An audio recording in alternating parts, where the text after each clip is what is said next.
آج دجالی فتنے کے بارے میں کچھ باتیں آپ کے گوش گزار کروں گا۔ پہلی بات یہ نوٹ کیجئے کہ یہ روایات صحیح مسلم میں بھی ہیں، جامع ترمذی میں بھی ہیں، سنن ابی داؤد میں بھی ہیں، سنن ابن ماجہ میں بھی ہیں، سنن نسائی میں بھی ہیں، مسند احمد ابن حنبل میں بھی ہیں۔ یعنی یوں سمجھیے کہ صرف بخاری کو چھوڑ کر باقی صحاح ستہ کی تمام کتابوں میں اور بڑے جلیل القدر صحابہ سے یہ روایات ہیں۔ حضرت عبداللہ ابن عباس رضی اللہ تعالی عنہما حبر الامہ، حضرت عبداللہ ابن عمر رضی اللہ تعالی عنہما، حضرت ابو سعید خدری رضی اللہ تعالی عنہ اور حضرت ابو الدرداء رضی اللہ تعالی عنہ، ان صحابہ سے ان کتب حدیث میں جو روایات مروی ہیں وہ یہ ہے کہ جو شخص دجالی فتنے سے محفوظ رہنا چاہے وہ سورہ کہف کی ابتدائی اور آخری آیات کی تلاوت کرے۔ بعض روایات میں تو صراحت ہے ابتدائی اور آخری، بعض میں مطلقاً فرمایا گیا کہ 10 آیات سورہ کہف کی انسان کو دجال کے فتنے سے محفوظ رکھ سکتی ہے۔ اس اعتبار سے جو تعلق ہے ان آیات کا دجالی فتنے کے ساتھ وہ گویا کہ احادیث صحیحہ سے ثابت ہے۔ نمبر 2 بات جو اب میں عرض کرنا چاہتا ہوں وہ یہ ہے کہ احادیث نبویہ ہی سے دجالی فتنے کے بارے میں جو باتیں ہمیں معلوم ہوتی ہیں وہ کیا ہے، دجال کے کیا اوصاف ہوں گے، کیا خصائص ہوں گے، دجالی فتنے کے کیا مظاہر ہوں گے، کیا آثار ہوں گے، کیا اثرات ہوں گے۔ اس کی وضاحت میں پہلے تو ایک بات نوٹ کر لیجئے، ایک ہے دجالی فتنہ، ایک ہے ایک شخص معین المسیح الدجال، ان دونوں میں فرق ہے۔ معلوم ایسا ہوتا ہے کہ ایک تو شخص ہوگا جس کا ظہور ہوگا، وہ شخص معین ہوگا، اور اگر احادیث کا تتبع کیا جائے تو معلوم ہوتا ہے کہ وہ یہود کا کوئی بہت بڑا لیڈر ہوگا، اور آخری زمانے میں قریب قیامت کا جو زمانہ ہے، قرب قیامت کا، اس میں جو بڑی عظیم جنگیں ہونے والی ہیں ان میں جب یہودیوں اور مسلمانوں کا مقابلہ ہوگا اور بہت کریٹیکل سٹیج پر وہ مقابلہ پہنچا ہوا ہوگا، اس وقت حضرت مسیح علیہ السلام کا نزول ہوگا اور وہ دجال اکبر کو یا المسیح الدجال جسے کہا گیا ہے اس کو وہ قتل کریں گے۔ تو المسیح الدجال یہ تو ایک شخص معین ہے، البتہ دجالی فتنہ صرف ایک شخص معین کے ساتھ نہیں متعلق، بلکہ اس کے لیے جو احادیث آئی ہیں ان کا جب ہم تتبع کرتے ہیں، ان سب کو جب جمع کرتے ہیں تو معلوم ہوتا ہے کہ وہ ایک خاص کیفیت ہے، ایک خاص دور میں کچھ ایسی کیفیات پیدا ہو جائیں گی کہ جن کو دجالی فتنے سے تعبیر کیا گیا ہے۔ وہ کیفیات کیا ہیں، میں کچھ احادیث کے حوالے سے وہ میں نوٹ کر کے لایا ہوں، آج آپ کے سامنے رکھ رہا ہوں۔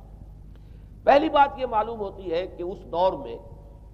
اس دجالی فتنے میں، انسان کو جو قواعد طبعیہ ہیں،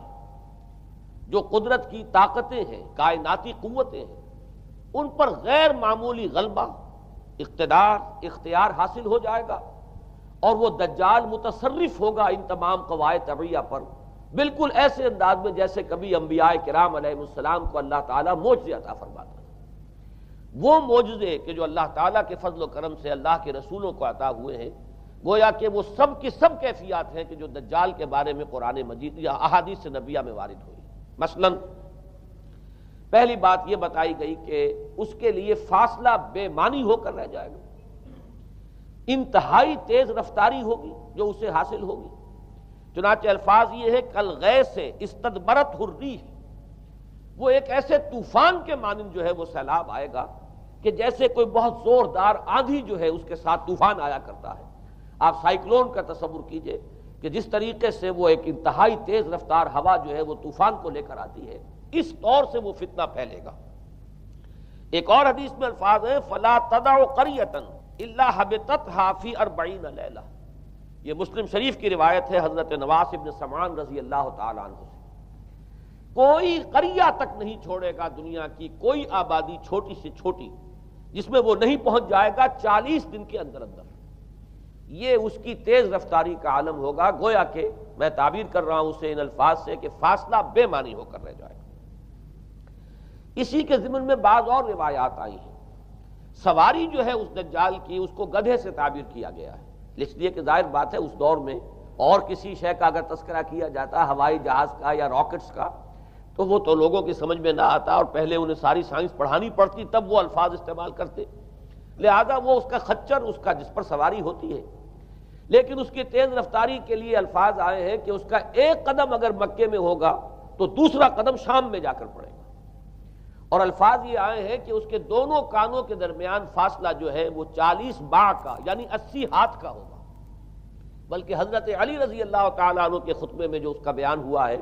کہ اس کا ایک کان جو ہے وہ 30 ہاتھ لمبا کان ہوگا اس کا۔ ابھی ذرا یہ صرف احادیث آپ سنتے جائیے، پھر اس کے بارے میں ان سب کو جوڑ کر جو ہمیں نتیجہ نکالنا ہے اس پر گفتگو بعد میں ہوگی۔ اسی طرح آواز کا معاملہ کہ اس کی آواز 4 دانگ عالم میں بیک وقت سنی جائے گی۔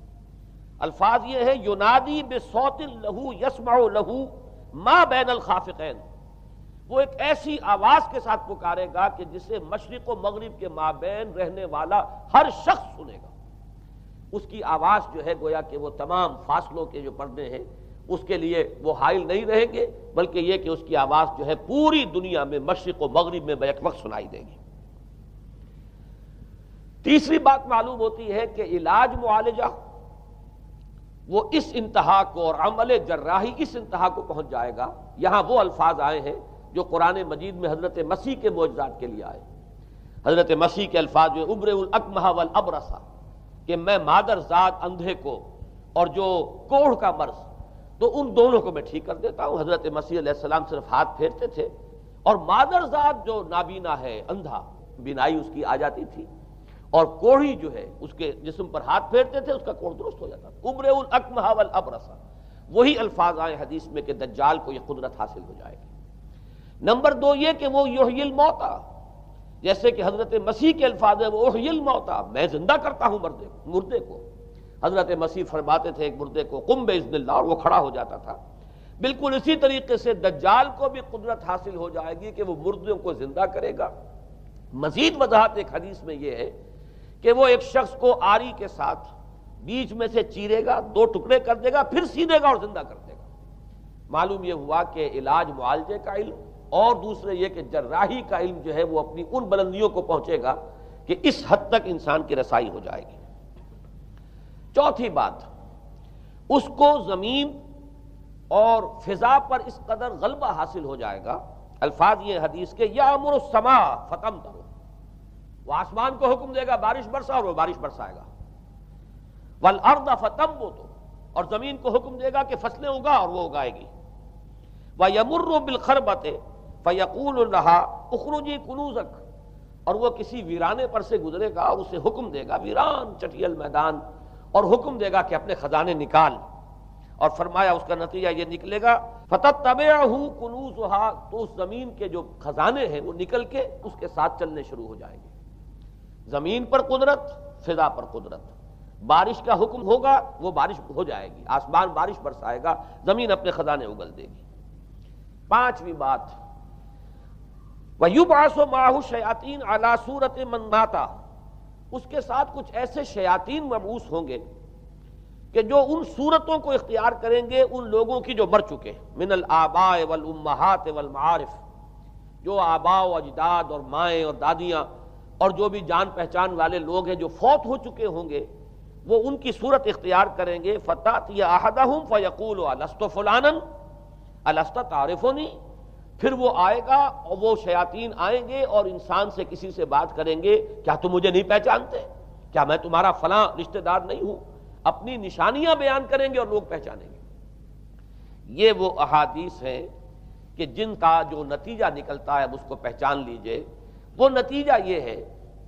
کہ حضور صلی اللہ علیہ وسلم نے دجالی فتنے کے جو اوصاف بیان کیے یا جو علامات بیان کی،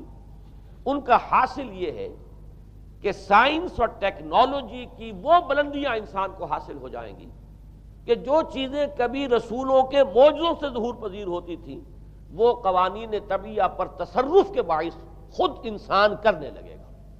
یہ ہے در حقیقت حاصل۔ چنانچہ آج آپ دیکھیے وہ جو اس کا گدھا ہے وہ ہمارے آج کل کے ہوائی جہاز ہے، اور آپ کو معلوم ہے کہ یہ رڈار جو ہیں ان کے ہوائی جہازوں کے، یہ بالکل اینڈز پر ہوتے ہیں ان کے بازوؤں پر، اور یہی ان کے کان ہیں، انہی سے انہیں وہ معلومات حاصل ہوتی ہیں۔ خود ان کی لمبائی چوڑائی جو ہے وہ کتنی ہے، اور پھر یہ کہ ان کے درمیان فصل جو ہے وہ 80 ہاتھ کا یا 40 باع کا وہ موجود ہے، اور جہاز کی ایک اڑان اب تو کہیں بات پہنچ گئی کہ آپ کو معلوم ہے کہ پوری دنیا کے گرد بھی ایک جہاز جو ہے وہ چکر لگا لیتا ہے چند گھنٹوں کے اندر، لیکن یہ ہے کہ عام جو رفتار ہے اس میں بھی ایک پڑاؤ سے دوسرے پڑاؤ تک، ایک جگہ سے جس کو ہاپ کرنا کہتے ہیں، یہ بھی کم سے کم 500-700 میل کا عام طور پر سفر جو ہے وہ جہاز طے کر رہا ہے۔ اسی طریقے سے ہماری جو سائنس کی، خاص طور پر جو طبی سائنس ہے، اب اس میں جس طریقے سے کہ زندہ رکھا جاتا ہے انسانوں کو، اور وہ ویجیٹیبل چاہے کہا گیا ہے ان کو ہیومن ویجیٹیبلز، لیکن یہ کہ دل کی دھڑکن بھی چلائے جا رہے ہیں، خوراک بھی پہنچا رہے ہیں، آدمی جو ہے وہ زندہ سال ہر سال تک زندہ پڑا رہتا ہے۔ اور یہ کہ سرجری بعض جانوروں پر تو یہ بات ہو چکی ہے کہ کاٹے گئے ہیں اور پھر ان کو سی دیا گیا ہے، جوڑ دیا گیا ہے، یہ تمام جو بھی معجزے ہیں اس وقت سائنس دکھا رہی ہے۔ اسی طرح اگر یہ معجزہ دیکھنا ہو کہ زمین لقدق زمین، جہاں کہیں کوئی آثار نہیں تھے کسی ایک پتے تک کے اگنے کے، اگر وہاں لہلہاتے ہوئے آپ کو چمن دیکھنے ہو تو ویسے سب سے پہلے تو یہ معاملہ ہوا تھا اسرائیل نے جو کر کے دکھایا تھا، لیکن اب تو آپ ابو ظبی چلے جائیے، سعودی عرب میں چلے جائیے۔ سعودی عرب کے اندر حال یہ ہے کہ آپ اگر ہوائی جہاز سے سفر کریں ریاض سے جدہ تک تو آپ کو جگہ جگہ بڑے سرکولر پیچز نظر آئیں گے جہاز سے، نہایت گرین، اور اس کے اندر جو ہے آرٹیفیشل اریگیشن کے ذریعے سے اور بہت عمدہ وہاں کاشت ہو رہی ہے، اور بہت خوبصورت فارمز جو ہیں وہ تمام کے تمام سرکولر پیچز، اس لیے کہ جو اریگیشن ہوتی ہے وہ ان ویلز کے ذریعے سے ہوتی ہے کہ جو ایک سرکل میں چلتے ہیں اور پانی کی وہ آرٹیفیشل بارش جو ہے وہ ہوتی رہتی ہے۔ باقی یہ کہ فضا سے آرٹیفیشل رین، یہ تو بہت ہی سادہ سی بات ہے کہ فضا کے اندر ایٹماسفیرک کنڈیشنز کو ذرا تبدیل کیا جائے تو بارش آ جاتی ہے۔ اور باقی رہ گیا آواز کا یہاں سے وہاں جانا، وہ تو آواز ہی نہیں، اب تو آپ صورتیں دیکھ رہے ہیں۔ آپ کو نیو یارک میں بیٹھا ہوا خطاب کرے، آپ پوری دنیا کے اندر جہاں چاہیں، وہ آل ورلڈ اینٹینا آپ کے پاس صرف ہونا چاہیے، باقی یہ کہ آپ دنیا کے کسی بھی گوشے میں بیٹھے ہوئے کسی شخص کا خطاب جو وہ سن سکتے ہیں۔ تو معلوم یہ ہوا کہ در حقیقت یہ جو دجالی فتنہ ہے، یہ جس کے اوصاف جو بیان کیے گئے ہیں، ابھی میں اس کو لفظ فتنہ سے تعبیر نہیں کر رہا، اسے جس چیز نے فتنہ بنایا وہ ابھی میں آپ سے عرض کروں گا، لیکن یہ جتنے اوصاف حدیث میں آئے ہیں، جتنی صفات بیان ہوئی ہیں، جو کوائف وہاں سامنے آ رہے ہیں، ان سب کا حاصل تو ایک لفظ میں یہ ہے کہ سائنٹیفک ڈیولپمنٹ اور ٹیکنالوجیکل ڈیولپمنٹ وہ اس درجے کی ہو جائے گی کہ قواعد طبیعیہ پر، فورسز آف دی نیچر پر انسان کو تصرف اور تسلط حاصل ہو جائے گا، اور وہ انہیں استعمال کرے گا، اور اس طریقے سے اس کے اندر وہ ساری کی ساری کیفیات جیسے کہ آج ہم دیکھ رہے ہیں اپنی نگاہوں کے سامنے وہ پیدا ہو جائیں گی۔ اب سوال یہ ہے کہ اس شے کو فتنہ کس چیز نے بنایا، یہ بات سمجھ لیجئے۔ جہاں تک سائنسی ترقی کا تعلق ہے، تکنیکی ترقی کا تعلق ہے، یہ چیزیں فی الاصل فتنہ نہیں ہے، یہ تو وہ علم آدم الاسماء کلہا کا ظہور ہے۔ اللہ تعالیٰ نے ازل میں حضرت آدم علیہ السلام کو جو صلاحیت عطا فرما دی تھی، یہ ایکسفولیشن ہے اس کا ظہور ہے۔ جیسے کہ آم کی گٹھلی میں آم کا درخت ہے، لیکن ظاہر بات ہے کہ اس کو درخت بننے میں وقت لگتا ہے، پہلے وہ 2 پتے نکلتے ہیں، پھر وہ بڑھتا ہے معاملہ، کئی سال میں جا کر وہ درخت جو ہے وہ جوان ہوگا اور وہ پھل دے گا۔ اسی طریقے سے یوں سمجھئے کہ بالقوہ وہ علم حضرت آدم علیہ السلام کو دے دیا گیا، یعنی وہ صلاحیتیں ودیت کر دی گئیں، وہ فیکلٹیز، سمع اور بصر اور فؤاد، دیکھو سنو نتیجہ نکالو اور آگے بڑھو۔ آپ نے چیز دیکھی، ایک سنی، نتیجہ نکالا، اس کو نوٹ کیا، آگے بڑھے، پھر کوئی چیز دیکھی، پھر کوئی سنی، اپنے سابق جو نتیجہ آپ نے نکال کر محفوظ کیا تھا اپنی میموری میں، اس کے ساتھ اس کو ٹیلی کیا، کوئی اور نتیجہ نکل آیا اور آگے بڑھے۔ تو یہ تو سٹیپ بائی سٹیپ، قدم با قدم انسانی علم آگے بڑھ رہا ہے۔ یہ ہرگز فتنہ نہ ہوتا، میرے الفاظ پر توجہ کیجئے، اگر اس کے ساتھ متوازن طور پر ایمان اور روحانیت کا ارتقا بھی ہوتا رہتا،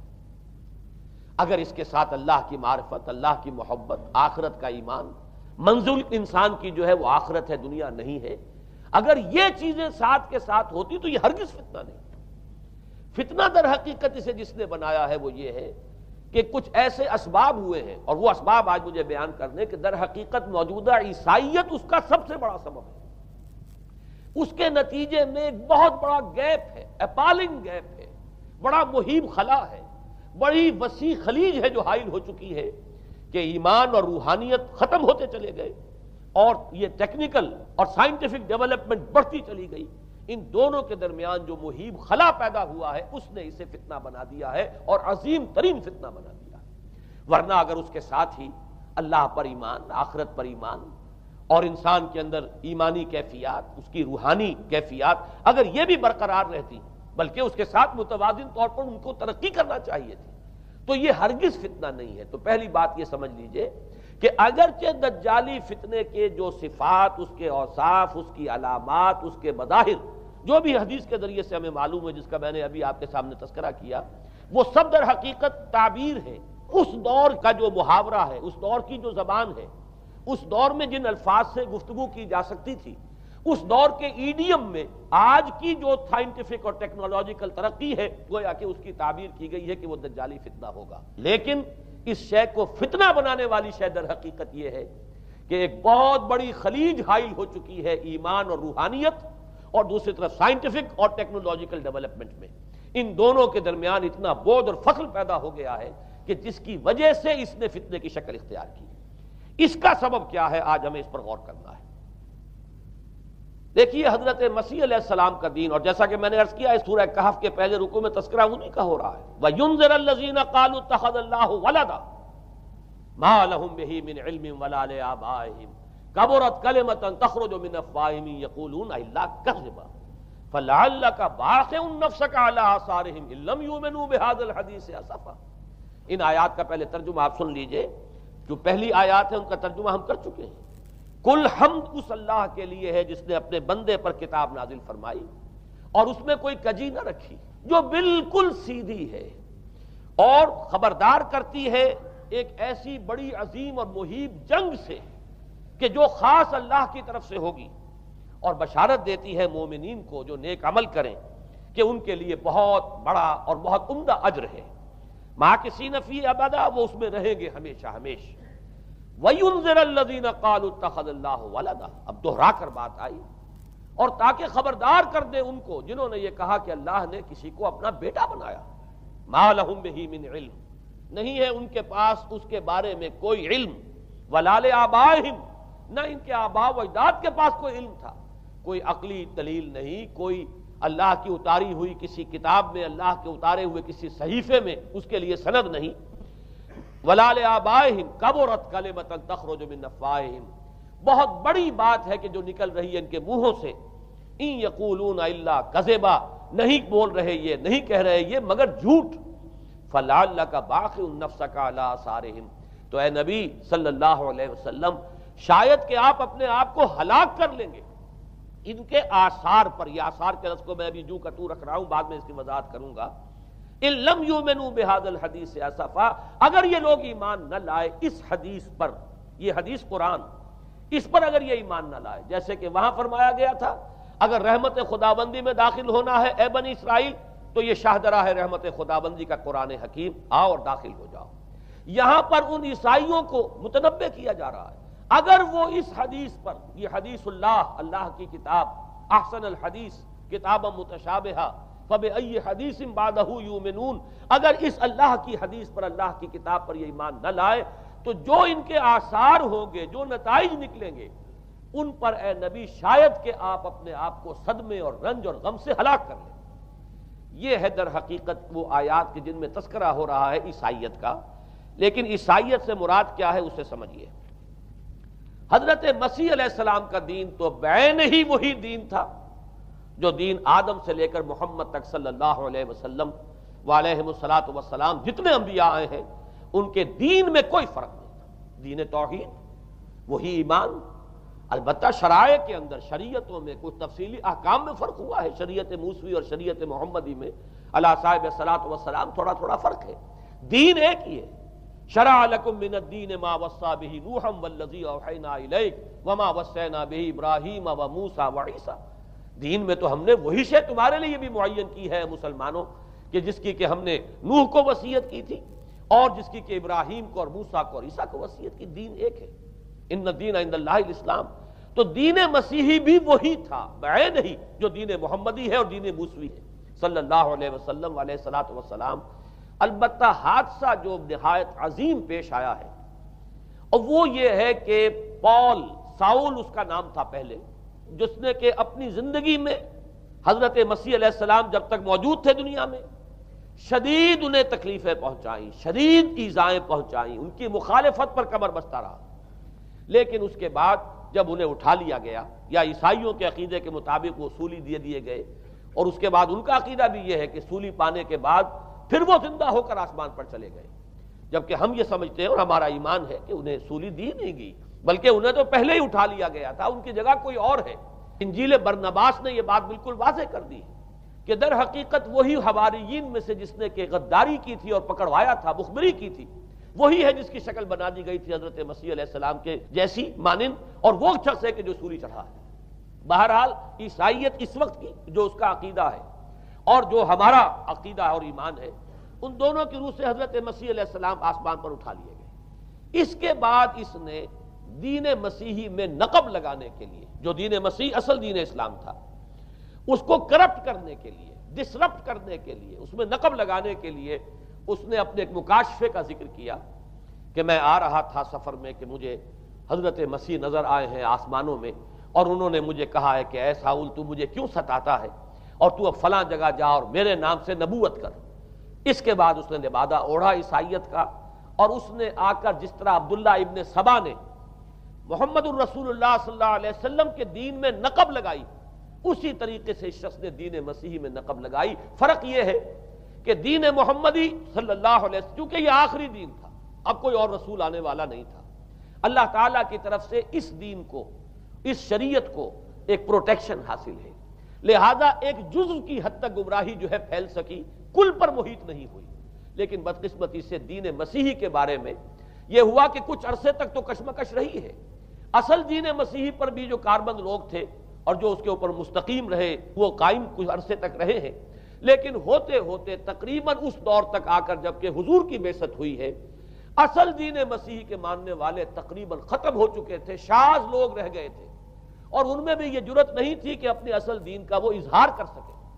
بلکہ ہوتے ہوتے ان 600 سالوں کے اندر یہ ہوا کہ وہی پالزم جو ہے در حقیقت اس نے ہی مسیحیت کی شکل اختیار کر لی۔ یہ پالزم جو ہے یہ ہے در حقیقت، یوں سمجھیے کہ ادیان عالم کی تاریخ میں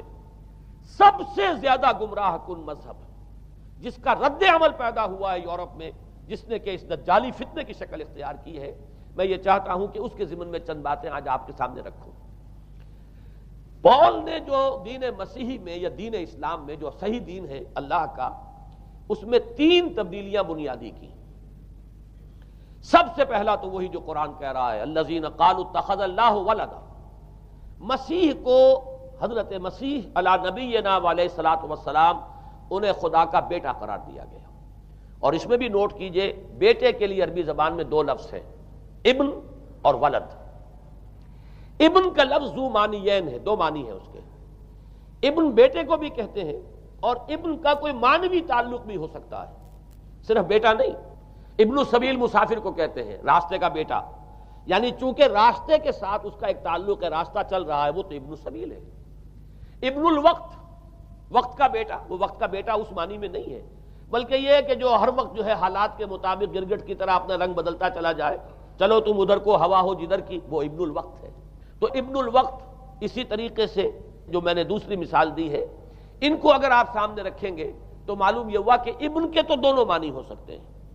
لیکن ولد یہ بالکل مخصوص ہے، اولاد کے معنی میں ولد، یہ تو گویا کہ صلبی اولاد۔ اور عیسائیت وہ ہے مذہب کہ جس نے کہ بدترین شرک کی صورت اختیار کی ہے، اور ان کے ہاں عقیدے میں یہ الفاظ ہیں کہ مسیح اللہ کا، خدا کا صلبی بیٹا ہے، تاکہ کوئی شک نہ رہ جائے کہ کوئی اور نسبت ہے جسے ابن سے تعبیر کیا گیا، کوئی اور تعلق ہے جس کے لیے یہ لفظ اختیار کیا گیا، صلبی کا لفظ استعمال کیا گیا ہے کہ یہ خدا کا صلبی بیٹا ہے۔ اور یوں سمجھیے اب اس کا جو نتیجہ نکلا کہ بیٹا اگر کسی کا ہے تو ظاہر بات ہے کہ وہ ہم جنس ہے، ہم نوع ہے اپنے باپ کا۔ انسان کا بیٹا انسان ہوگا، سید زادہ جو ہے سید کا بیٹا سید ہوگا، مغل کا بیٹا مغل ہوگا، گھوڑے کا بیٹا گھوڑا ہوگا، گدھے کا بیٹا گدھا ہوگا۔ معلوم یہ ہوا کہ بعین ہی جو کچھ باپ ہوتا ہے وہی بیٹا ہوتا ہے۔ لہذا اس لفظ نے در حقیقت شرک کی بدترین صورت اختیار کی کہ بالکل اللہ کے برابر، اللہ کا ہم نوع، گویا کہ بدترین شرک جو ہے شرک فی الذات ہے، اور شرک فی الذات کی بدترین صورت یہ ہے کہ جو عیسائیت میں آئی ہے کہ حضرت مسیح علیہ السلام کو اللہ کا صلبی بیٹا قرار دیا گیا۔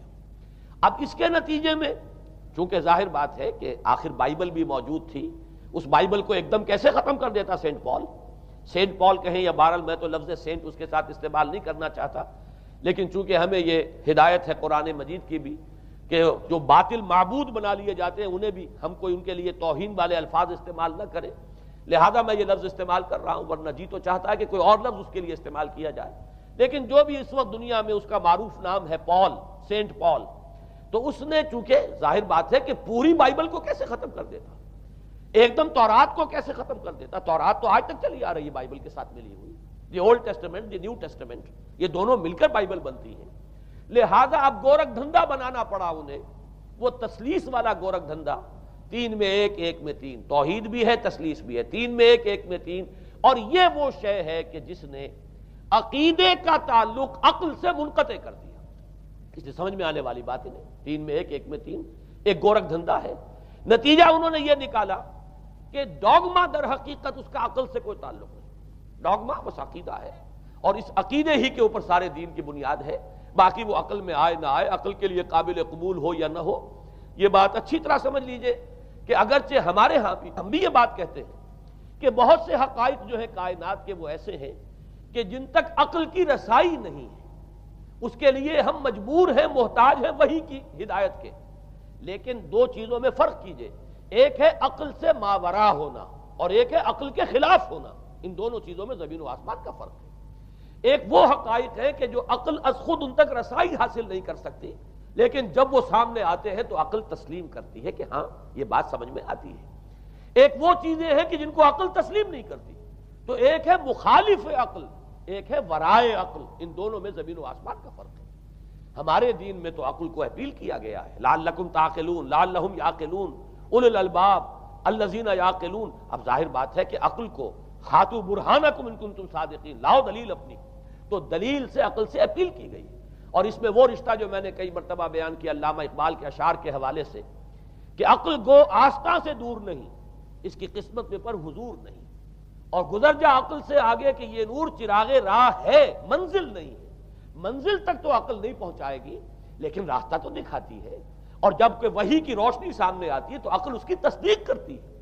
یہ ہے ہمارا موقف اور یہ ہے عقلی معقول موقف۔ لیکن عیسائیت نے، بلکہ کہنا چاہیے پالزم نے، مجھے یہاں پر لفظ عیسائیت اب استعمال کرنا نہیں چاہیے اس لیے کہ حضرت عیسیٰ سے اب اس کی نسبت نہیں رہی،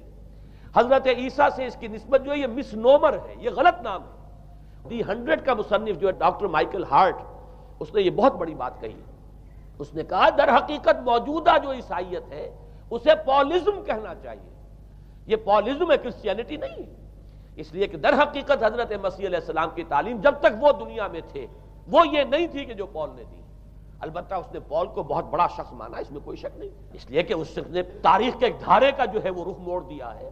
اللہ تعالیٰ کے صحیح دین کو گویا کہ قلع کما کر کے ایک نیا دین اس طریقے سے پھیلایا ہے کہ آج بھی شاید دنیا میں کثیر ترین تعداد عیسائیت ہی کے نام لیواؤں کی ہے، واللہ عالم، یا شاید گوتم بدھ کے ماننے والوں کی ہے، بہرحال یہ کہ بہت بڑی تعداد میں آج حضرت مسیح علیہ السلام کی طرف جو منسوب ہے غلط طور پر دین، اس کے نام لیوا دنیا میں ہے۔ اس اعتبار سے وہ یقیناً اس کا تو حق رکھتا ہے کہ اس کا نام بھی اس کتاب میں آئے کہ جس نے تاریخ کے اوپر اثرات اپنے پیدا کیے، اور حضرت مسیح علیہ السلام جب تک دنیا میں تھے عیسائیت کی حقیقت بنی اسرائیل یا یہودیت کے ایک فرقے سے زیادہ نہیں تھی، ڈیٹیچ نہیں ہوا تھا یہ دین حضرت موسیٰ علیہ السلام کے دین سے، لیکن یہ کہ پال نے اسے بالکل ایک مستقل بذات ایک جداگانہ دین کی شکل دے دی ہے، تو یہ پالزم ہے۔ پالزم نے در حقیقت سب سے پہلا کام یہ کیا کہ عقل سے بالکل تعلق منقطع کر دیا، عقیدہ، ڈوگما، ڈوگما جو ہے وہ خلاف عقل، جو بات عقل میں آئے نہ آئے بس ماننی ہے۔ تو پہلی تو یوں سمجھیے کہ نقب جو لگی ہے دین کے اندر وہ اس تثلیث کے حوالے سے، اور تثلیث کا گورکھ دھندا خلاف عقل، لہذا ڈوگما کی جو کا لفظ جو استعمال ہوا ہے کہ بس اس کو تو ہم مانیں گے چاہے وہ عقل کے لیے قابل قبول ہو چاہے نہ ہو۔ دوسرا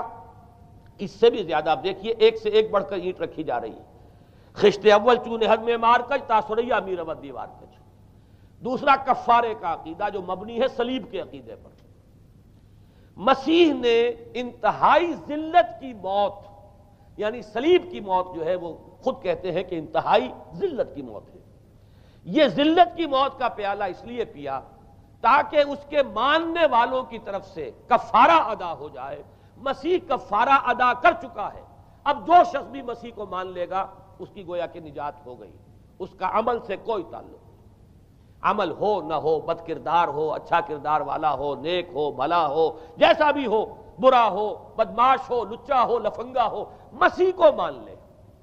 صرف ماننے پر، اس لیے کہ مسیح تو اس کی طرف سے کفارہ پیش کر چکا،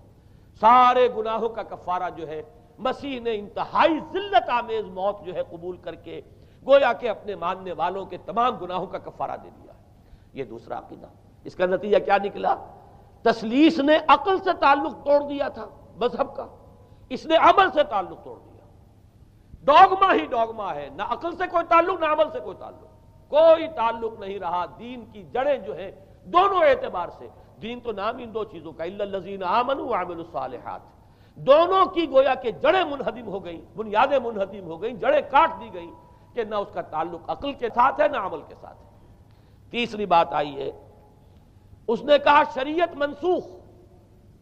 یہ عجیب ہے، دیکھیے، جسے آئرنی آف فیٹ کہتے ہیں انگریزی زبان میں۔ ابھی تک بائبل کے اندر سینٹ میتھیو کے جو روایت ہے، متی کی انجیل جسے کہا جاتا ہے، Gospel of the Lord according to Saint Matthew, اس میں جو سرمن آف دی ماؤنٹ ہے، ایک وعظ ہونے کے اعتبار سے واقعتاً میں اس کی عظمت کا بڑا قائل ہوں، عظیم ترین وعظ ہے دنیا کا۔ اس کے شروع میں یہ الفاظ موجود ہیں، don't think I have come to destroy law, ہرگز یہ نہ سمجھنا کہ میں شریعت کو ختم کرنے آیا ہوں۔ وہ یہ کہہ کر گئے تھے کہ شریعت موسوی تم پر لاگو رہے گی، عائد رہے گی، لیکن پال نے تیسرا نقب لگایا، شریعت ساقط کر دی۔ اس کی ضرورت کیوں محسوس ہوئی یہ بھی سمجھ لیجئے۔ حضرت مسیح یہ کہہ کر گئے تھے کہ میں صرف بنی اسرائیل کے لیے آیا ہوں، میں اسرائیل کے گھرانے کی کھوئی ہوئی بھیڑوں کی تلاش میں آیا ہوں۔ انجیل میں یہ الفاظ آج بھی موجود ہیں۔ حضرت مسیح نے اپنے حواریین کو جب بھیجا ہے کہ اب جاؤ تبلیغ کرو میری طرف سے، اس کی ہدایتوں میں ایک ہدایت یہ بھی ہے کہ تمہیں صرف اسرائیلیوں تک تبلیغ کرنی ہے، باہر نہیں، میں صرف اسرائیلیوں کی طرف رسول بنا کر بھیجا گیا ہوں۔ یہ الفاظ بھی موجود ہیں، اگرچہ اس وقت کے انجیل میں جو الفاظ ہیں وہ تو میں سمجھتا ہوں کہ حضرت مسیح علیہ السلام کے شایان شان نہیں ہے، وہاں کوئی نہ کوئی تحریف ہوئی ہے لفظی، اس لیے کہ وہاں تشبیہ یہ دی گئی ہے کہ کوئی اپنے بچے کے حصے کی روٹی جو ہے کتے کے آگے نہیں ڈالتا۔ گویا کہ جینٹائلز جو ہیں، غیر بنی اسرائیلی، انہیں اس جملے کی روح سے انہیں کتوں سے تشبیہ دی جا رہی ہے کہ میرے پاس میرے بچوں کے حصے کی روٹی ہے، میرے بچے ہیں اسرائیلی، میری روٹی جو ہے یہ جو میرے پاس ہے وہ اسرائیلیوں کے لیے ہے، کوئی اپنے بچوں کے حصے کی روٹی کتے کو نہیں کھلاتا۔ یہ جملہ تو میں سمجھتا ہوں حضرت مسیح کا نہیں ہو سکتا، لیکن یہ ہدایت کہ تمہیں تبلیغ صرف اسرائیلیوں میں کرنی ہے، یہ قرآن مجید کی روح سے ثابت ہے۔ اس لیے کہ قرآن بھی یہ کہتا ہے کہ رسولاً الی بنی اسرائیل، حضرت مسیح علیہ السلام رسول بنا کر بھیجے گئے تھے بنی اسرائیل کی طرف، اس لیے کہ وہ یوں سمجھیے کہ جسے ہمارے ہاں عام اصطلاحات میں علماء کہا کرتے ہیں تاج و تخت ختم نبوت، وہ تاج و تخت ختم نبوت تو ابھی منتظر تھا محمد الرسول اللہ صلی اللہ علیہ وسلم کی آمد کا، کہ وہی آئیں گے تو انہی کی بعثت ہوگی پوری نوع انسانی کی طرف۔ آپ سے پہلے کسی رسول کی بعثت پوری نوع انسانی کی طرف نہیں ہوئی بشمول حضرت مسیح علیہ السلام۔ ہر جو ہے رسول جو آیا ہے آپ سے پہلے اپنی اپنی قوموں کی طرف آیا ہے، لیکن اس پال نے کیا کیا؟ پہلے تو یہ اصول توڑا، ہم اس دین مسیحی کی یا جو پالزم ہے اس کی اب تبلیغ کریں گے غیر اسرائیلیوں میں بھی۔ وہاں انہیں دقت پیش آئی، شریعت موسوی بڑی بھاری شریعت ہے، اب وہ بھاری شریعت جو ہے اس کو قبول کرنا تو لوگوں کے لیے آسان نہیں ہے۔ انہوں نے یہ کیا کہ یہ شریعت تم پر ساقط، شریعت کا بوجھ تم پر نہیں، برڈن آف لا یہ تمہارے لیے نہیں ہے۔ اور میں یہاں مثال دے دینا چاہتا ہوں، بین ہی تاریخ نے اپنے آپ کو دہرایا ہے۔ عبداللہ ابن سبا نے جو فتنہ شروع کیا تھا ہمارے ہاں، ہماری تاریخ میں جو اس کے اثرات پھر پیدا ہوئے ہیں، ان میں سے ایک جو ہے وہ شکل وہ اسماعیلیت والی ہے، کہ اسماعیلیت نے بھی بین ہی یہی شکل اختیار کی ہے۔ ہندوستان میں آ کر جب اسماعیلی داعیوں نے جب تبلیغ کی ہے تو شریعت ساقط کر دی۔ آج آپ کو جو اسماعیلی ملیں گے ان کے ہاں کوئی شریعت نہیں ہے، کوئی نماز نہیں، مسجد ان کی ہوتی نہیں، جماعت خانہ ہوتا ہے، وہ کلب گھر ہے، آتے ہیں جمع ہوتے ہیں، کھانا کھاتے ہیں، اللہ اللہ خیر صلی اللہ کو باتیں چیتیں کرتے ہیں، ان کے اوپر شریعت ہے ہی نہیں، نہ روزہ ہے نہ نماز ہے۔ اور بین ہی وہی جو اختیارات میں ابھی آپ کو بتاؤں گا کہ جو پوپ کے ہیں وہی ان کے امام حاضر کے اختیارات ہیں۔ بہرحال تیسری نقب جو میں نے عرض کیا آپ سے وہ یہ تھی کہ شریعت منسوخ، اس کا نتیجہ کیا نکلا؟ اب دیکھیے ذرا غور کیجئے، ایک بہت بڑا خلا پیدا ہو گیا، وہ خلا کون پر کرے گا؟ شریعت کے بارے میں سارے اختیارات اب پوپ کو حاصل ہیں، وہ جس چیز کو چاہے حلال کر دے، جس چیز کو چاہے حرام کر دے، جس چیز کو چاہے قرار دے دے کہ یہ ممنوع ہے، جس چیز کی چاہے اجازت دے دے، اس لیے کہ اب شریعت تو رہی نہیں، خلا ہے، اس میں سوالات تو پیدا ہوں گے، یہ کام کیا جائے یا نہ کیا جائے، کون کرے گا؟ تو جب شریعت ختم ہوئی تو سارا اختیار پوپ کے ہاتھ میں آ گیا ہے۔ یہ میں بعد میں ذرا اور تفصیل سے بتاؤں گا کہ کیسے کیسے اختیارات پھر مذہبی طبقے کے ہاتھ میں آئے ہیں۔ اس کے نتیجے میں تاریخ انسانی میں ورسٹ فارم آف تھیوکریسی پیدا ہوئی۔ تھیوکریسی کسے کہتے ہیں؟ جو آج کی اصطلاح میں گالی ہے، تھیوکریسی۔ قائد اعظم کے جملے آپ نے کئی پڑھے ہوں گے، اسلام میں کوئی تھیوکریسی نہیں ہے، مذہبی طبقے کی حکومت نہیں ہے اسلام میں، اور 100% درست ہے۔ تھیوکریسی کہتے ہیں ایک مذہبی حلقے کی، مذہبی طبقے کی حکومت، اس کے ہاتھ میں اختیارات آ جائیں، اور قرآن مجید میں اسی وجہ سے ان کے اوپر الزام لگایا گیا اتخذوا احبارهم ورهبانهم اربابا من دون اللہ، انہوں نے اپنے علماء اور صوفیوں کو اللہ کے سوا اپنے معبود بنا لیا۔ حضرت عدی ابن حاتم رضی اللہ تعالیٰ عنہ جب ایمان لائے، یہ حاتم طائی جو مشہور ہے سخاوت میں، ان کے بیٹے ہیں، قبیلہ طے سے ان کا تعلق ہے، حاتم طائی تو طے سے ہے، ان کے بیٹے عدی ہیں، یہ عیسائی تھے۔ یہ جب ایمان لائے اور پھر انہوں نے قرآن پڑھا تو انہیں ایک اشکال ہوا کہ قرآن مجید میں تو ہم پر الزام لگایا گیا ہے کہ اتخذوا احبارهم ورهبانهم اربابا من دون اللہ، تو عرض کیا انہوں نے، ڈرتے ڈرتے عرض کیا ہوگا حضور کی خدمت میں کہ حضور یہ بات تو کچھ درست نہیں معلوم ہوتی، ہم نے تو کبھی اپنے علماء اور رہبان کو خدا نہیں سمجھا، وہ اس مغالطے میں تھے کہ جب تک سجدہ نہ کیا جائے شاید خدا نہیں مانا گیا۔ حضور نے پوچھا کیا ایسا نہیں ہے کہ جس چیز کو وہ حلال کہتے ہیں تم حلال مان لیتے ہو، جس چیز کو حرام کہتے ہیں حرام مان لیتے ہو؟ جی ہاں یہ تو ہے، یہی تو فرمایا اربابا من دون اللہ ہے۔ تحلیل و تحریم کا اختیار صرف اللہ کے ہاتھ میں، یا اللہ کے نمائندے کی حیثیت سے اس کے رسول کے پاس ہے جس کو وحی آتی ہے، اس کے بعد کسی کو اختیار نہیں ہے۔ اجتہاد کر سکتا ہے لیکن اجتہاد کے لیے دلیل دینی ہوگی، نص سے، کتاب اللہ سے کوئی دلیل لاؤ، سنت رسول اللہ سے کوئی دلیل لاؤ، استنباط کرو، عقل سے بات کرو، لیکن یہ ہے کہ تحلیل و تحریم یہ خدائی اختیار ہے، اللہ کے ہاتھ میں اس کا اختیار ہے، اور اللہ کے نمائندے کی حیثیت سے زیادہ یہ اللہ کے رسولوں کے ہاتھ میں اختیار آتا ہے، اس کے علاوہ کسی کے لیے نہیں۔ کسی اور کے لیے یہ مان لیا گیا تبھی تو ان کو خدا بنا لیا گیا۔ اسی معنی میں آج کی جمہوریت جو ہے وہ بدترین شرک ہے کہ یہاں یہ تسلیم کیا جاتا ہے کہ ساورنٹی جو ہے وہ عوام کی ہے، ساورنٹی آف دی پیپل۔ کیا معنی ہے؟ کہ عوام کے نمائندے جو چاہیں قانون بنا دیں، جس چیز کو چاہیں حلال ٹھہرائیں، جس چیز کو چاہیں حرام ٹھہرائیں، ان کے پاس حلت و حرمت کے جو پورے اختیارات ہیں ان کے پاس آ گئے۔ یہی تو خدائی مقام ہے، خدا کا مقام دے دیا گیا، اس سے بڑا شرک کیا ہوگا؟ در حقیقت حاکمیت غیر اللہ اس دور کا سب سے بڑا شرک ہے۔ تو وہاں یہ حق جو ہے دے دیا گیا علماء کے ایک طبقے کو، پوپ کو، تو گویا کہ تاریخ انسانی کی بدترین تھیوکریسی، بدترین مذہبی استبدادی حکومت قائم ہوئی ہے یورپ میں۔ اس کے حوالے سے میں کچھ تاریخی حوالے بھی اب آپ کے سامنے رکھ دوں۔ دیکھیے جب تک پال نے یہ کام شروع کیا ہے تو تقریباً 3 صدیوں تک تو یہ صرف ایک مذہبی تبلیغ کا کام ہوا ہے۔ انہوں نے کوششیں کی، محنتیں کی،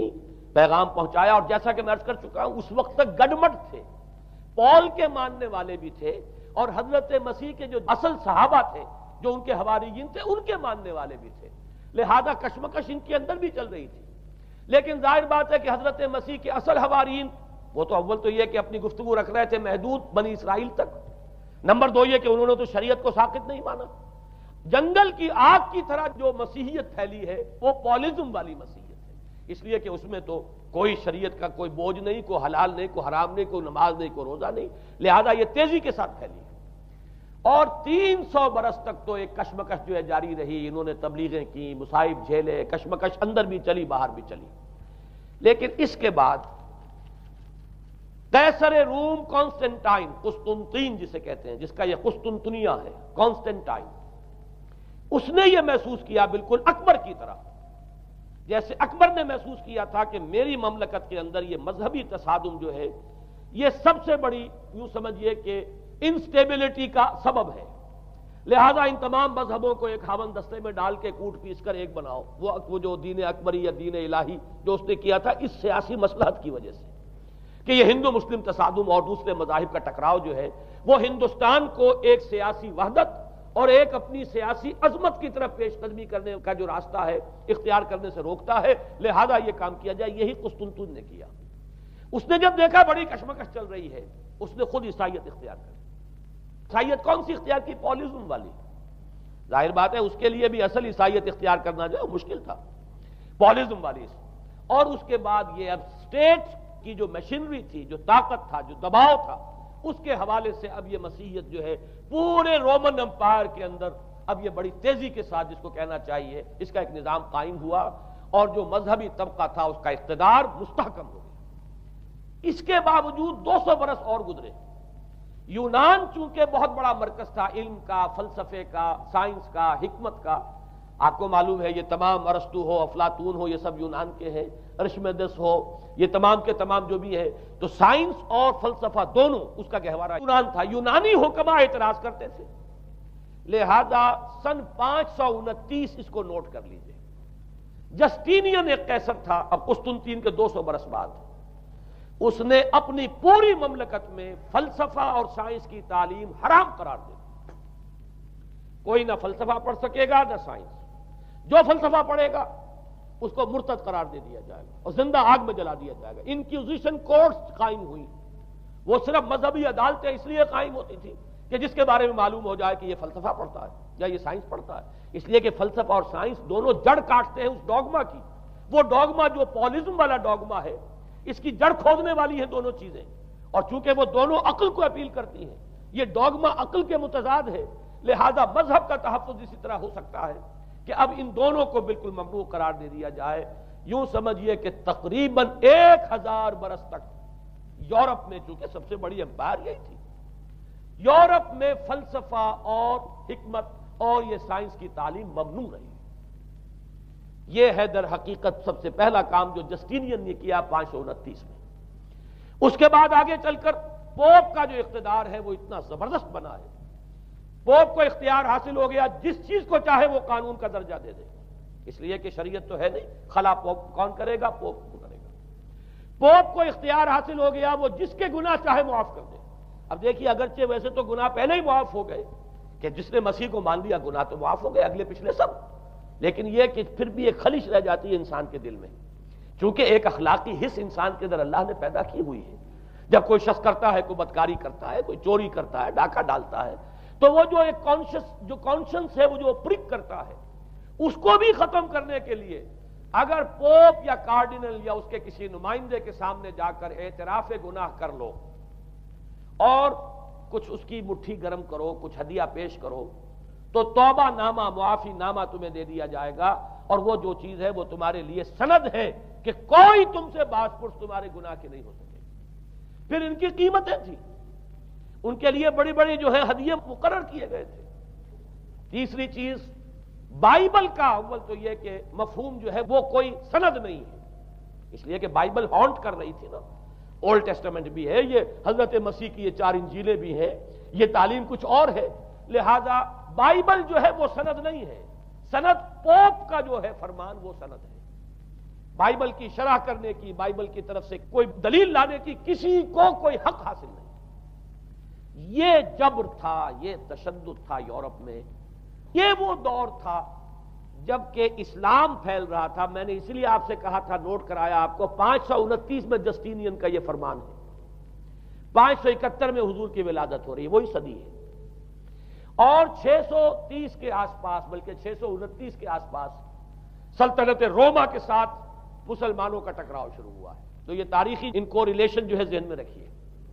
جس وقت مسلمان آئے اور 200-300 برس جو ان کے عروج کے ہیں، اس وقت آپ کو معلوم ہے کہ تقریباً 6 صدیاں ہو چکی تھی کہ یورپ بالکل جس کو کہا جاتا ہے ڈارک ایجز، انتہائی تاریکی، مذہبی جبر اور استبداد، اس کے سوا کچھ نہیں. اور وہ ملاؤں کی حکومت جسے آپ کہیں گے، جسے آج کل کی اصطلاح میں کہا جائے گا، وہ جس کو چاہے جو چاہے صدا دے دے. پوپ کو اختیار حاصل ہے. کسی کے بارے میں ذرا جیسے بعض اوقات خبریں سچی ہیں یا جھوٹی، لیکن میں مثال دے رہا ہوں جیسے خبریں آتی رہی ہیں ایران کے بارے میں کہ کہیں اگر معلوم ہو گیا ہے تو پاسداران انقلاب پہنچے اور سمری ٹرائل اور فوراً ختم کیا آدمی کو۔ اس قسم سے انکوزیشن رپورٹس جو ہیں وہ کورٹس وہاں قائم ہوئی،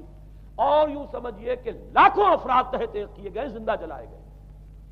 لیکن اس کے بعد جب عالم اسلام میں وہ روشنی پھیلی، اور خاص طور پر بنو عباس کے زمانے میں، اب بھاگ بھاگ کر وہاں جو بھی تھے فلسفے کے اور سائنس کے کوئی دلچسپی رکھنے والے، وہ بھاگ کر عالم اسلام میں آ گئے۔ یہاں اب وہ کتابیں جو ہیں ان کے ترجمے ہوئے،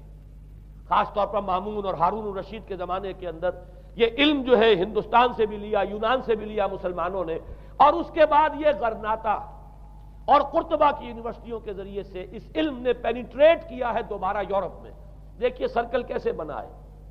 یونان کا علم آیا ہے پہلے عالم اسلام میں، مڈل ایسٹ میں، اور پھر ادھر سے ہو کر چکر کھا کر اور اسپین کی یونیورسٹیوں کے ذریعے سے یورپ میں انٹروڈیوس ہوا ہے۔ اس وقت پھر اصلاح مذہب کی تحریک شروع ہوئی، اور ساتھ ہی تحریک احیاء العلوم رینیسنس، اس کے نتیجے میں وہاں بیداری پیدا ہوئی۔ لیکن یہ بیداری اب آپ نوٹ کر لیجئے، ایک تو پروٹیسٹنٹ مذہب پیدا ہوا، اور کئی سو برس تک تصادم رہا کیتھولکس کے اندر اور پروٹیسٹنٹس میں۔ پورے اسلام کی تاریخ میں کبھی اتنے خونی فسادات نہیں ہوئے ہیں، کبھی بھی شیعہ سنی فساد بھی کبھی اتنا نہیں ہوا جتنا کہ کئی سو برس تک رومن کیتھولکس اور پروٹیسٹنٹس کے مابین یورپ میں ہوتا رہا ہے۔ بلکہ اس میں تو ایسے ایسے واقعات آتے ہیں کہ لگ بھگ 10 لاکھ افراد جو ہیں وہ ختم ہوئے ہیں۔ یہ آپس کا تصادم جو تھا، پروٹیسٹنٹ مذہب جو پیدا ہوا اصلاح مذہب کی تحریک کے ذریعے سے، اور وہ رومن کیتھولک پاپائیت والا نظام، ان کے درمیان جو تصادم ہوا، 10 لاکھ کی تعداد بتائی جاتی ہے کہ آدمی مارے گئے۔ بلکہ فرانس کا ایک شہر ہے، وہاں تو 19 دن تک مسلسل قتل عام کیا گیا پروٹیسٹنٹس کا، اور وہاں حاملہ عورتوں کے جو ہے پیٹ چاک کر کے بچے نکال کر ان کو بھی جو ہے ختم کیا گیا ہے۔ یہ سارا ظلم جو ہے وہاں ہوا ہے، تصادم ہوا ہے۔ اس کے نتیجے میں آپ خود سوچئے کہ کس قدر نفرت پیدا ہوئی عوام کے اندر مذہب سے۔ اس کے ساتھ ہی اب وہ علم شروع ہوا، سائنس شروع ہوئی، لہذا علم اور سائنس دونوں کی جڑ میں مذہب سے شدید نفرت پیدا ہو۔ یہ ہے وہ سبب کہ جس نے یہاں سے راستے علیحدہ کر دیے، اور مذہب چونکہ جبر کرتا ہے، مذہب چونکہ عقل کے اوپر بیڑیاں بٹھاتا ہے، پہرے بٹھاتا ہے، بیڑیاں ڈالتا ہے، اور مذہب چونکہ تشدد کرتا ہے، لہذا مذہب کے خلاف ایک نفرت، ایک ریئیکشن، یہ ہے اس ساری سائنسی ارتقاء اور سائنٹیفک اور ٹیکنالوجیکل جو ڈیولپمنٹ ہوئی ہے، اس کی جڑ میں مذہب سے نفرت جو ہے اس کے بیج بو دیے گئے۔ اور یہ 200-250-300 سال میں اب یہ جو تناور درخت بن کر آیا ہے کہ ایک طرف سائنس کی ترقی، ٹیکنالوجی کی ترقی آسمان کو چھو رہی ہے۔ آج انسان چاند کے اوپر تو انسان کے قدم جو ہے پہنچ چکے ہیں، اور آپ کا ایک راکٹ جو ہے وہ پورے تمام سیارے جو ہیں ہمارے سولر سسٹم کے ہیں ان سب کا چکر لگا کر، اور وہ اس سے باہر چلا گیا ہے، خلا کے اندر کہاں گیا کچھ پتہ نہیں۔ لیکن یہ کہ تقریباً یوں سمجھیے کہ سن 77 کا چلا ہوا وہ،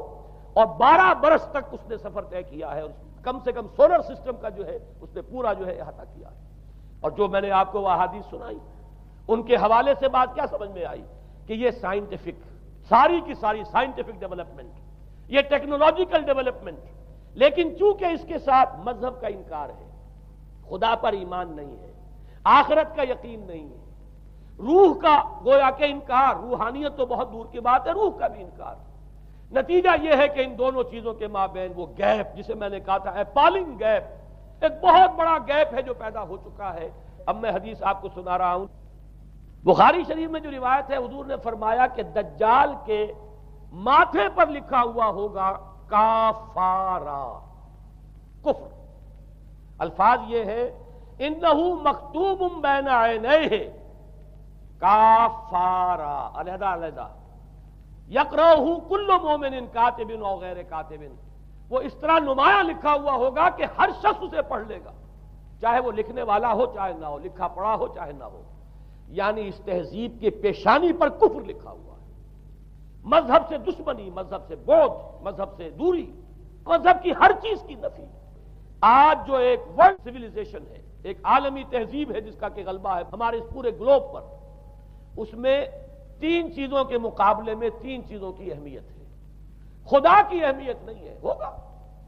ہم انکار بھی نہیں کرتے، لیکن ہم جانتے بھی نہیں کہ ہے کہ نہیں۔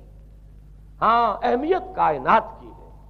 غور کرو، کائنات کے قوانین کو سمجھو، ایکسپلائٹ کرو، قوت جو ہے نیچر کی قوت اس کو مسخر کرو، اس کو استعمال کرو، ہوگا خدا ہے یا نہیں ہے، چھوڑو اس بحث کو۔ اصل اہمیت جو ہے وہ کائنات کی، اسی طرح اصل اہمیت اس جسم کی ہے، مادے کی ہے۔ روح ہوگی کوئی شے ہمیں نہیں پتا، نہ ہم دیکھ سکتے ہیں، نہ ہم اسے چھو سکتے ہیں، نہ چکھ سکتے ہیں، ہوگی، لیکن یہ کہ اصل جو ہے اہمیت وہ مادے کی اور جسم کی، اس کی فکر کرو۔ اسی طریقے سے حیات دنیاوی، اصل شے حیات دنیاوی ہے، اس کو بناؤ، سنوارو، بہتر سے بہتر زندگی گزارو، ویلفیئر سٹیٹ ہو، بہت ہی عمدہ ماحول ہو اور ہر چیز کو، لیکن حیات اخروی ہوگی۔ اب تو آرام سے گزرتی ہے، آخرت کی خبر خدا جانے ہے یا نہیں ہے، اس سے ہمیں کوئی بحث نہیں۔ تین چیزوں کے مقابلے میں تین چیزوں کی اہمیت، یا یوں کہیے کہ تین چیزوں کے مقابلے میں مقابل کی تین چیزوں کو بالکل غیر اہم، اس کی طرف کوئی توجہ ہی نہیں۔ توجہ کا ارتکاز کائنات پر ہے، ذات باری تعالیٰ پر نہیں۔ ذات و صفات باری تعالیٰ ایک صرف علمی موضوع ہے، اصل توجہ کی شے کائنات ہے۔ روح ہوگی کوئی شے، اصل شے جسم ہے اور مادہ ہے۔ حیات اخروی ہمیں نہیں پتا، کسی نے واپس آ کر خبر نہیں دی مرنے کے بعد، لہذا ہم نہیں کہہ سکتے ہے کہ نہیں ہے۔ البتہ یہ کہ حیات دنیا بھی تو ہے، اس کو مضبوطی کے ساتھ تھامو، اس کو بہتر بناؤ۔ توجہ کا اصل ارتکاز حیات دنیاوی پر ہے۔ یہ ہے وہ گلوبل سویلائزیشن جو در حقیقت یورپ سے ابری، اور یورپ سے ابری ہے، اس کی بنیاد میں مذہب کی دشمنی موجود تھی۔ جو رد عمل تھا در حقیقت اس پاپائیت کے نظام کا، جو پولزم کے ذریعے سے دنیا میں قائم ہوا، یہ وجہ ہے۔ اور آج انسان جہاں کھڑا ہے، غور کیجئے، انتہائی ہولناک جنگ جو ہے وہ اس کے سر پر ایک خطرے کے طور پر مسلط ہے۔ دو جنگیں اس ایک صدی میں ایسی ہو چکی ہیں جنہیں اپنے ورلڈ وار 1 اور ورلڈ وار 2، اتنے بڑے پیمانے پر قتل و غارت دنیا میں پہلے کبھی نہیں ہوئی۔ اس لیے کہ پہلے فوجوں کی جنگیں ہوتی تھی، آبادیوں پر جا کر کہیں کوئی قتل عام ہو گیا، ورنہ یہ کہ قبضہ لیا، پہلے وہ کسی اور کی ریت تھے، اب کسی اور کی ریت ہو گئی۔ آیا بابر آیا، اس نے پانی پت کے میدان کے اندر ابراہیم لودھی کو شکست دے دی، دلی میں آ کر اس نے کسی کا خون نہیں بہایا، بس وہ آ کے تخت پر قابض ہو گئے۔ کہیں کہیں ہوئے ہیں فتنے، یا پھر عذاب الہی آتے رہے ہیں کہ رسولوں کے انکار کی سزا کے طور پر قوم نسیہ منسیہ کی گئی ہیں، لیکن جنگیں جو دنیا میں ہوتی تھی، وہ جنگوں کا معاملہ جو ہے وہ اس نوعیت کا ہوتا تھا، وہ فوجوں کے درمیان ٹکراؤ ہوتا تھا، میدان جنگ میں کشتوں کے پشتے لگتے تھے، لیکن اس کے بعد نہیں ہو گیا، کہیں کسی نے بہت غصہ نکال لیا۔ لیکن اس صدی میں اب جو جنگیں ہوئی ہیں اس سے تو ملک کے ملک تہس نہس ہوئے ہیں، آبادیاں ختم ہوئی ہیں، اور جو تیسری جنگ ہوگی یہ جان لیجئے، آخر انسان کب تک اسے ٹالے گا؟ رشیا کے بارے میں یہ سمجھنا کہ وہ پیچھے ہٹ گیا ہے، پشپائی اختیار کر لی، اس نے بہت بڑی حماقت ہے۔ وہ در حقیقت اب ڈپلومیسی کی راہ سے سپریمیسی چاہتا ہے،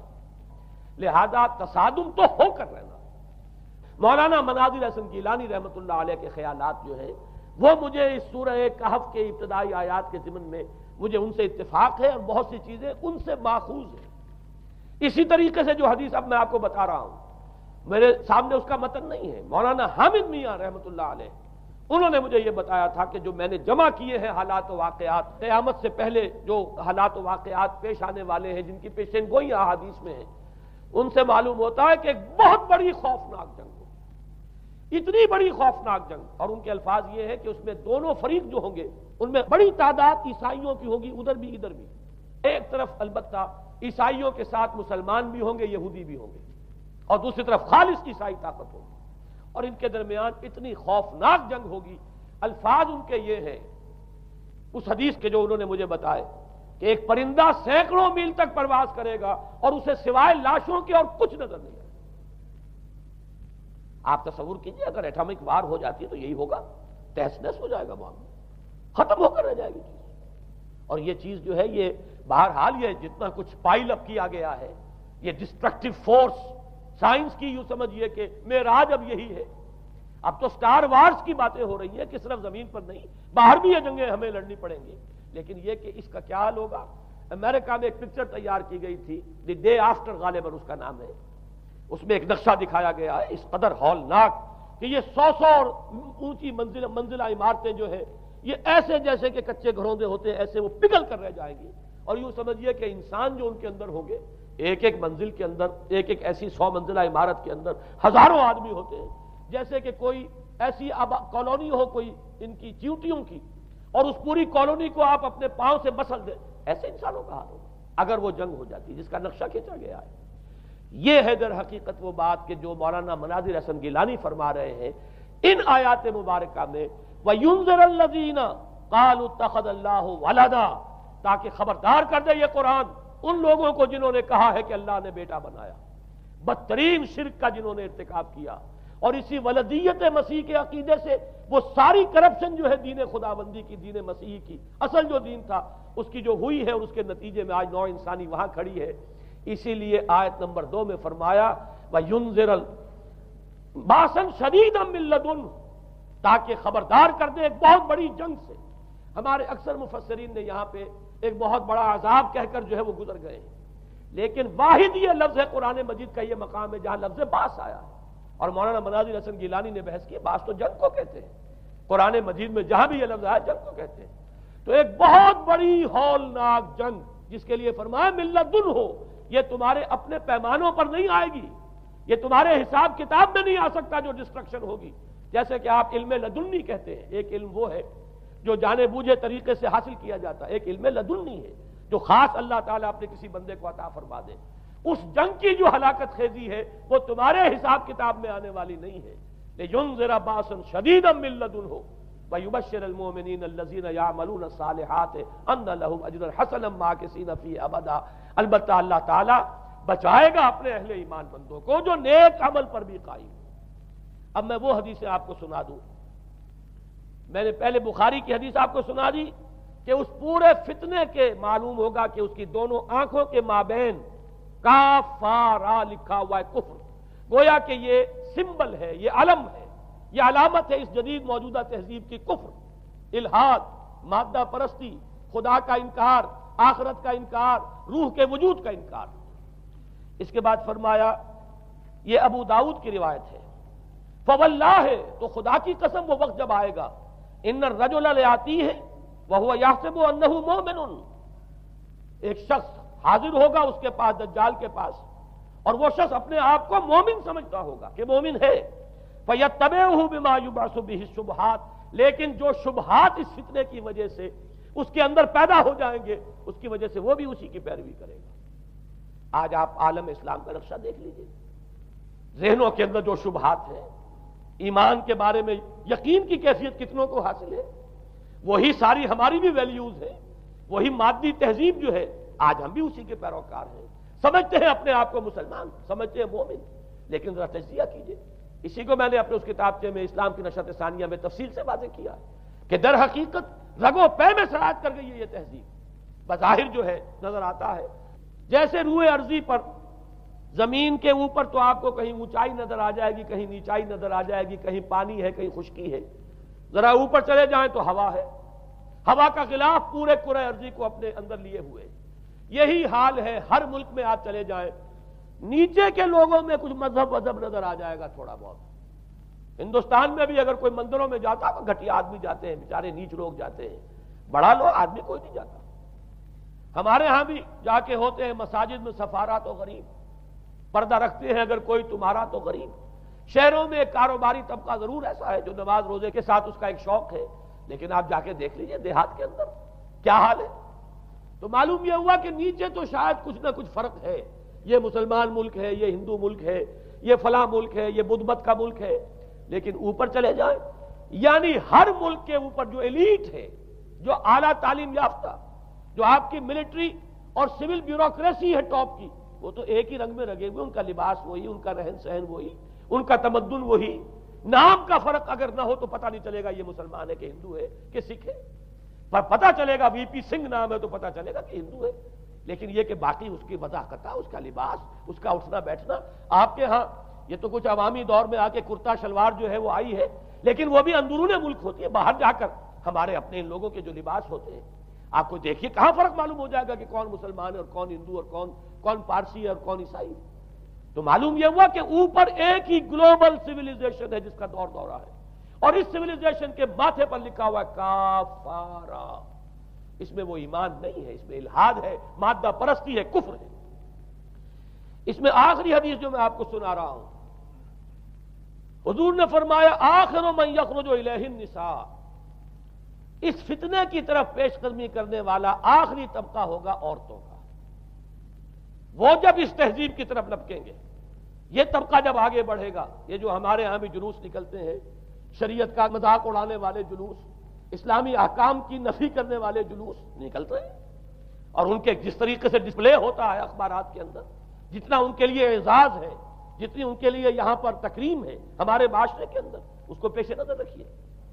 آخر من یخرج الیہ النساء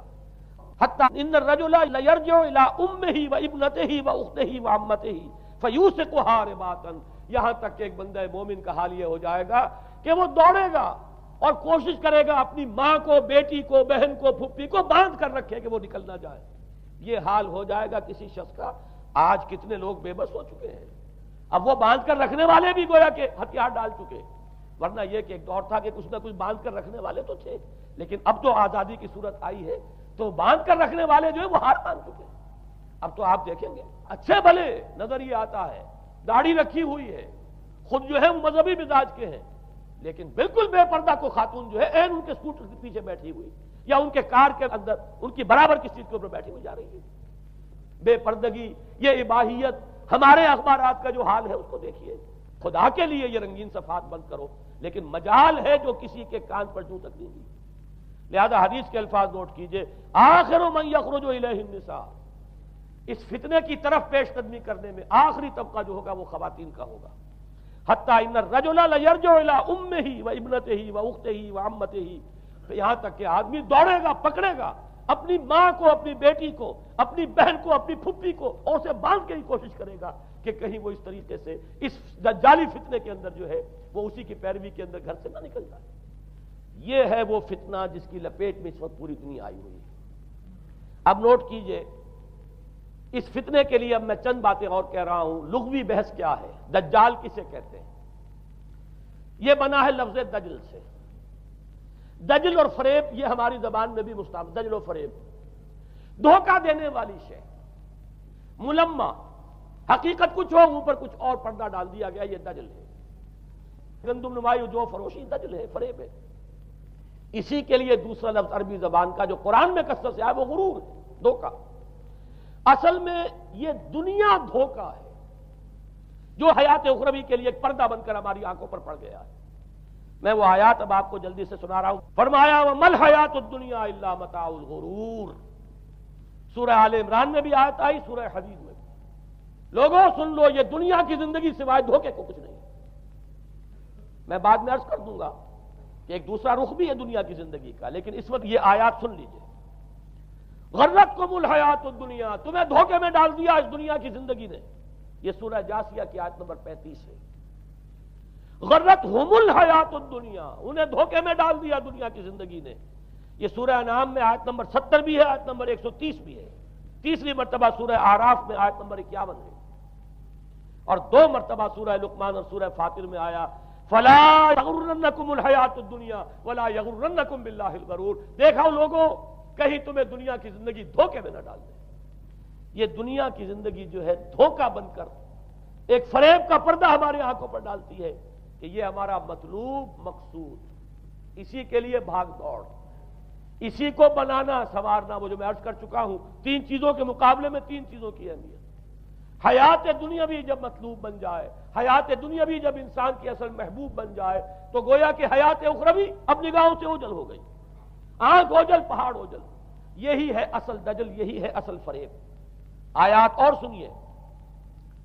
سورہ اعلیٰ، بل تؤثرون الحیات الدنیا والآخرۃ خیر وابقیٰ، لوگوں تمہاری گمراہی کی اصل جڑ بنیاد کیا ہے؟ تم دنیا کی زندگی کو ترجیح دیتے ہو جبکہ آخرت بہتر بھی ہے اور باقی رہنے والی بھی ہے۔ کلا بل تحبون العاجلہ وتذرون الآخرہ، کوئی نہیں، تمہارا اصل مرض یہ ہے کہ تم اس عاجلہ سے جو موجود ہے، سامنے ہے، نقد ہے، اس سے محبت کرتے ہو، اور آخرت کو تم نے تج دیا ہے، چھوڑ دیا ہے۔ یہ سورہ قیامہ اور اس سے اگلی سورت جو ہے وہ آپ کے علم میں ہے، سورۃ الدہر، اس میں فرمایا گیا ان ہؤلاء یحبون العاجلۃ ویذرون وراءہم یوما ثقیلا، ان لوگوں کا اصل مرض یہ ہے، یہ اس عاجلہ کو پسند کرتے ہیں، اس سے محبت کرتے ہیں، اور پیچھے وہ جو بھاری دن آنے والا ہے اس کا خیال انہوں نے دل سے نکال دیا ہے۔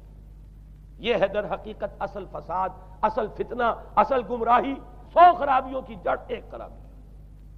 اب اسی کا ایک نتیجہ نکلتا ہے،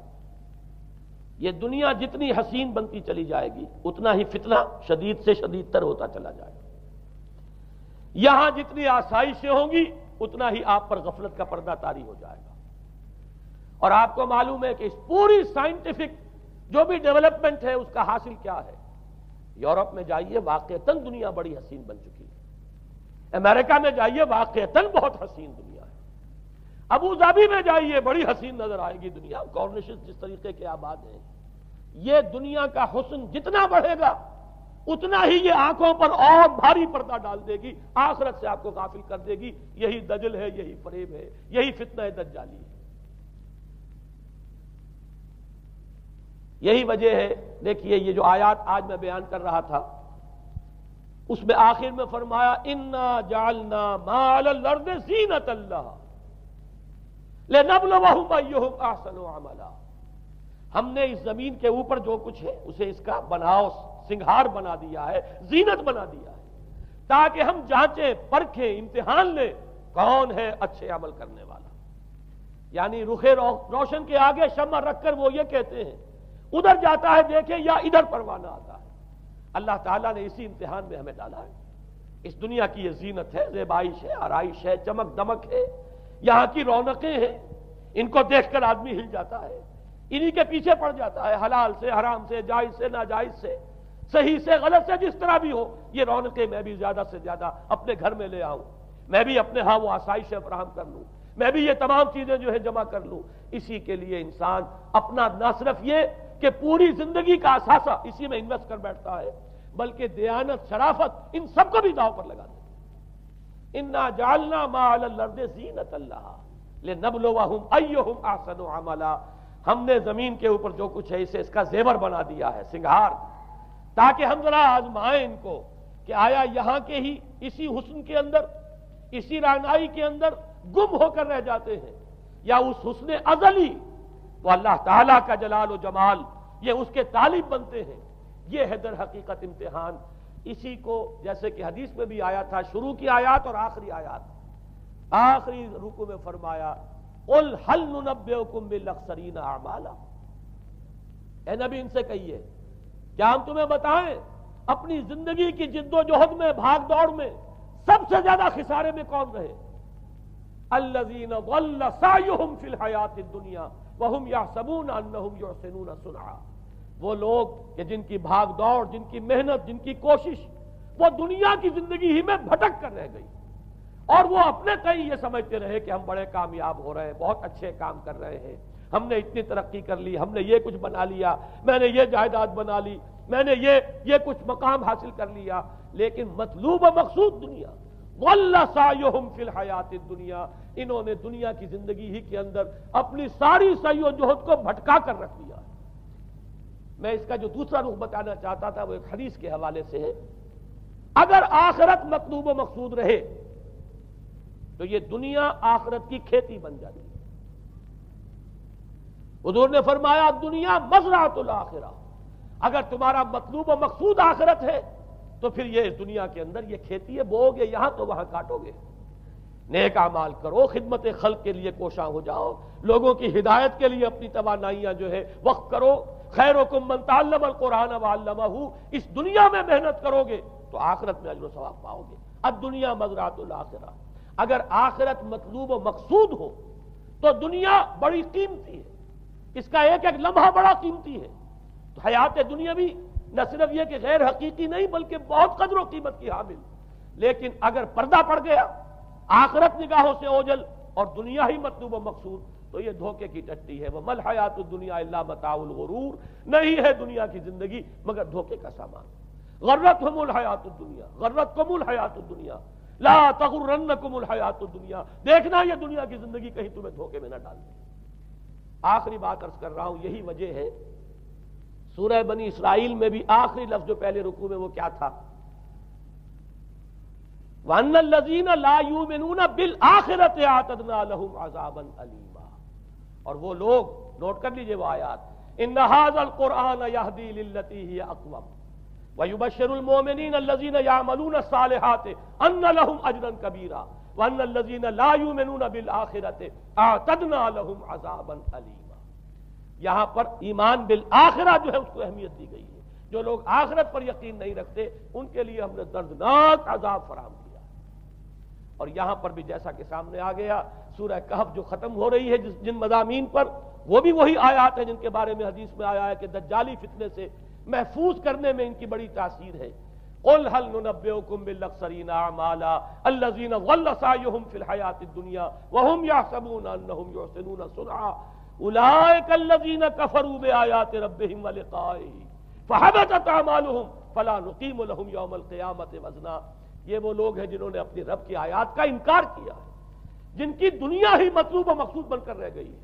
چاہے وہ کہیں ہم قرآن کے ماننے والے ہیں اور محمد کے عاشق ہیں صلی اللہ علیہ وسلم، اولئک الذین کفروا بآیات ربهم ولقائه فحبطت اعمالهم فلا نقیم لهم یوم القیامۃ وزنا ذلک جزاؤہم جہنم بما کفروا واتخذوا آیاتی ورسلی ہزوا۔ یہ وہ لوگ ہیں کہ جنہوں نے ہمارے رسولوں اور ہماری آیات کا ٹھٹھا اڑایا ہے، اس لیے کہ رسول کہہ رہے ہیں اصل منزل آخرت کی ہے، تم بنائے ہوئے دنیا کو مطلوب و مقصود، تو لاکھ زبان سے عشق رسول کے دعوے کرو، اپنے عمل سے در حقیقت رسول کی تکذیب کر رہے ہیں۔ اللہ تعالی ہمیں ان سے محفوظ رکھے اور اصل حقیقت ہماری نگاہوں پر منکشف ہو، اور یہ دنیا ہماری نگاہوں پر پردہ نہ پڑ کر رہ جائے، آخرت سے اور اللہ سے ہمیں محجوب نہ کر دے، اس لیے کہ یہی اصل دجالی فتنہ ہے۔ اور ان سے بچنے کے لیے محمد الرسول اللہ صلی اللہ علیہ وسلم کے فرمان کے مطابق سورہ کہف میں نے کچھ ابتدائی اور آخری آیات کا صرف حوالہ دے دیا ہے، لیکن یہ کہ اس کے مضامین میں درمیان میں بھی کچھ چیزیں ہیں، اب میں اس طرح ایک ایک لفظ کے حوالے سے تو آئندہ ان کا تذکرہ نہیں کر سکوں گا، لیکن یہ ہے کہ میں موٹے موٹے مضامین انشاءاللہ سورہ کہف میں اس موضوع سے متعلق بیان کروں گا۔ اقول قولی ھذا واستغفر اللہ لی ولکم ولسائر المسلمین والمسلمات۔